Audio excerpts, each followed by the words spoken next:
Hey guys, Kev here, and I want to do my full review on the Holt Bladeworks Specter. So, pardon me, it's kind of a shitty day, and I'm going to have to get some food, and I'm in the truck, and kid's taking a nap, so I got a chance to knock out a few reviews. So I'm going to try to be quick about it because I've already done first impressions on this knife.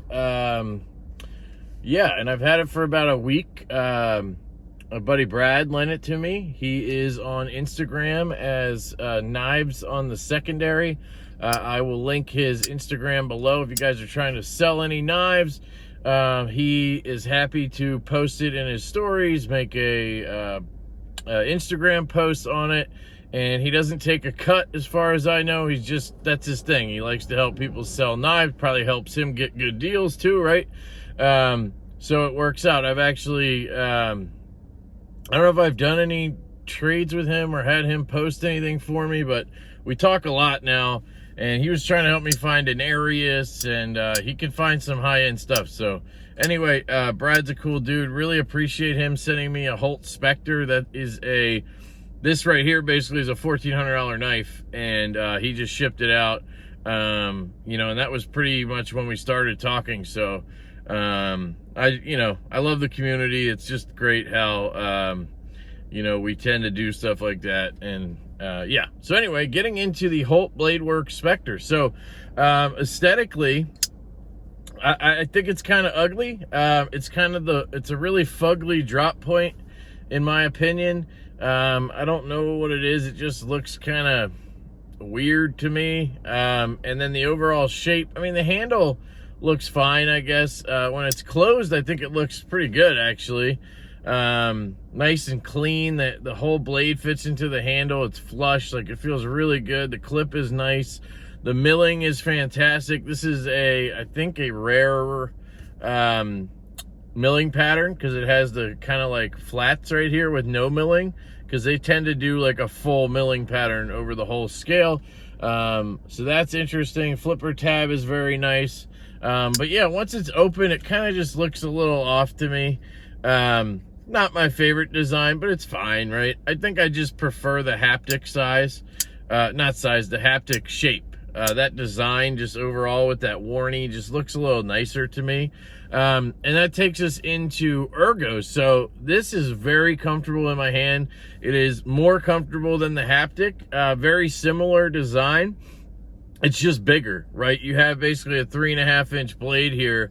So that's going to give you, a 4.5-inch handle, maybe something like that. I'm not an expert on specs. You can always look them up, but it feels really good in hand. You have this one spot to grip. It basically just fits in my hand, a little bit sticking out, which is what I usually like. So I have a little bit of room to spread out. The haptic is kind of like I'm scrunched up like this, and I can't really spread out much. So this feels really good. This little swell right here is very nice. There's some jimping up there on the spine in an area where my thumb kind of lands. It's like right past it, so I get the end of it. It's okay. It doesn't really need to be on here, to be honest. Yeah, so that's ergos, pretty good. Carry, very good clip. Holt does a great job with their clips. They go in and out of pocket very easy. I do not have any issues with that.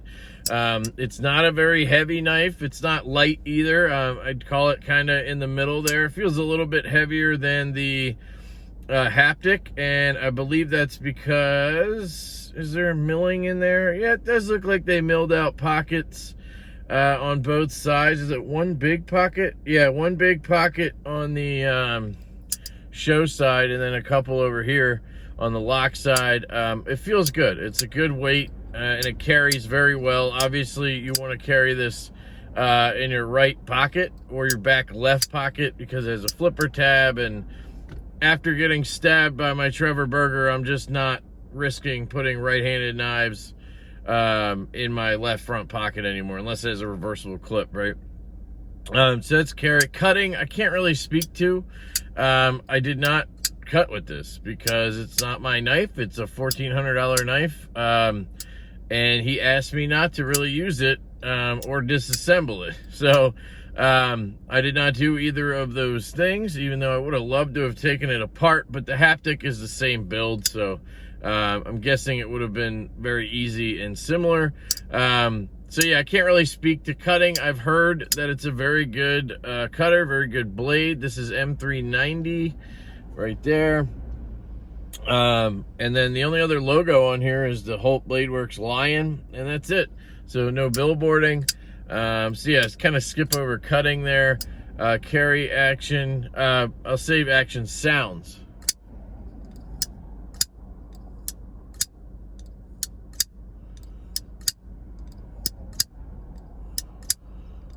So, see if you can hear it close. It's similar to the haptic. The haptic has a little bit, at least the one I had a little bit of more of a kind of like click-cling when you open it. This has it a little bit. You kind of hear that when it smacks open. The haptic kind of does it more pronounced. And I think part of that is because the haptic I had, the detent was stronger than this. So it's just gonna flick out and then clack a little louder maybe, and maybe the acoustics with the hollow, or the hollow grind on the warning maybe, I don't know. But it still sounds really good. I like that. It's an addictive sound, the open and close. So yeah, it's good. Action. So again, detent on this is perfect. This is how I would have wanted my haptic to be. It never gets to a point where it's like, oh my God, there's too much pressure and it's kind of poking me or whatever. You can push button it. You can light switch it. You know, you can do whatever you want really, and it's fantastic. I will say this has a little bit of detent lash. I can feel it wiggling in there a little bit when I do this. It's not bad or anything. I cannot fail it. As soon as that detent breaks, it flies, and it's good. So I do like the detent better on this. It drops just like my haptic did.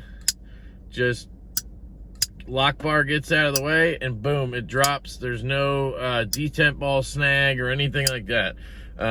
It is very fun to fidget with because you can play the game where you kind of click and pull your thumb out. I just got it, and hope it doesn't cut you. So action is phenomenal. Yeah, I mean, value, you know, they go for anywhere from $1,200 to like $1,600 regularly on the secondary. Some versions more. I haven't seen any less than $1,200, and usually they're like $1,400 or $1,500. This one's about $1,400, and it's, you know, kind of a user. So it's probably going to get a spa day if it ever gets sold. Yeah, recommendations. I mean, this is kind of a silly knife to recommend. It's so expensive, and it's not going to be, you know, something everybody's going to go get or can go get or whatever, you know.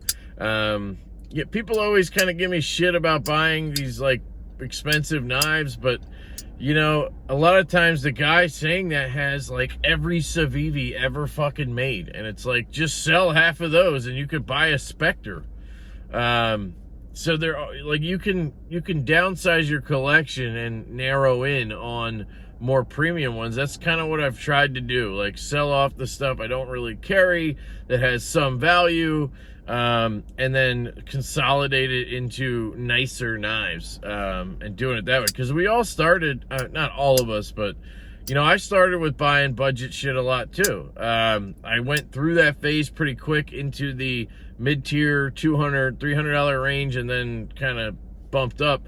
But I go back to that range a lot. I buy budget knives. I bought the Sheepdog.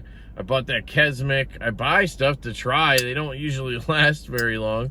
But there are exceptions. The Ferrum Forge Stinger I got from Jake is fucking awesome. So anyway, you know, yeah, it's a good knife. I can recommend it. Nitpicks. So I said the detent lash, and then, you know, I don't think it's beautiful or anything. And then I found this weird issue left-handed where you can disengage it pretty easy. See there? Like, just from my hand, my index finger getting in the right spot, it just instantly slides that lock bar. Just squeezing my hand to get a better grip will disengage it sometimes.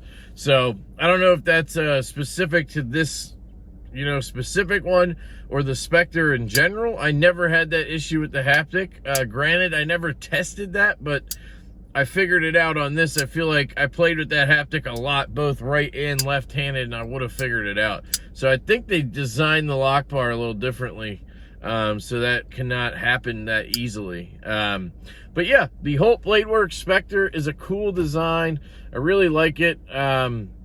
And I really appreciate Brad for sending it my way. So that's it, guys. Just wrapping that one up. I absolutely love you. I hope you have a fantastic day, and I will catch you later.